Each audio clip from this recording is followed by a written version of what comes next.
অলপ নিশ্চয় হাগিবলৈ এচকু ওলাব বোলে এইটো সময়তে হাগিব লাগিব। নমস্কাৰ বন্ধুসকল, যোৱাকালি নৰ্থ ইষ্ট ফেষ্টিভেলত অসম চৰকাৰৰ নতুন এছঅ'পি সম্পৰ্কে জুবিন গাৰ্গে কি মন্তব্য আগবঢ়াইছিল জানোৱা হওক। এতিয়া নতুন এছঅ'পি ওলাইছে, কিবা ওলাইছে, চ' বি ছেফ আৰু কথাটো সেইটো, বেলেগ কথা নাই। আকৌ কিবা সমীকৰণ কিবা আহিছে, চবেই ছেফ থাকিব, ভালকে থাকিব, কথাটো সেইটো। এতিয়া মামাই কৈছে নহয় মাস্ক পিন্ধিব লাগিব চবে, নহ'লে সমন দিব।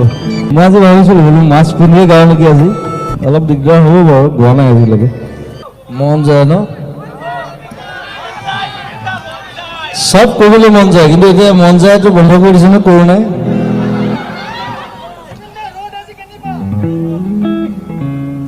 অলপ নিশ্চয় হাগিবলৈ এচকু ওলাব বোলে এইটো সময়তে হাগিব লাগিব। এতিয়া মানুহ ঘৰৰ পৰা ওলোৱাটো এচপি, দোকান যোৱাত এচপি, প্ৰগ্ৰেম চোৱাত এচপি, প্ৰগ্ৰেম কৰাত এচপি, প্ৰগ্ৰেম আৰম্ভ কৰাত এচপি, প্ৰগ্ৰেমত শেষ কৰাত এচপি। হাগিবলৈ ওলাব বেছি যে আপোনালোকে 10টা বজাতহে হাগিব পাৰিব।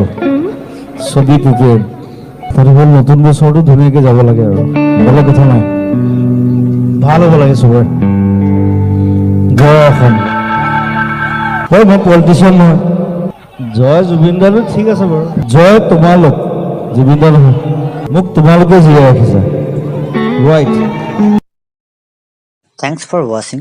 যদি ভিডিঅ'টো ইউটিউবত চাইছে অনুগ্ৰহ কৰি লাইক, কমেণ্ট আৰু ছাবস্ক্ৰাইব কৰিব, আৰু যদি ফেচবুকত চাইছে ভিডিঅ'টো লাইক কৰিব আৰু আমাৰ ফেচবুক পেজটো ফ'ল' কৰিবলৈ নাপাহৰিব।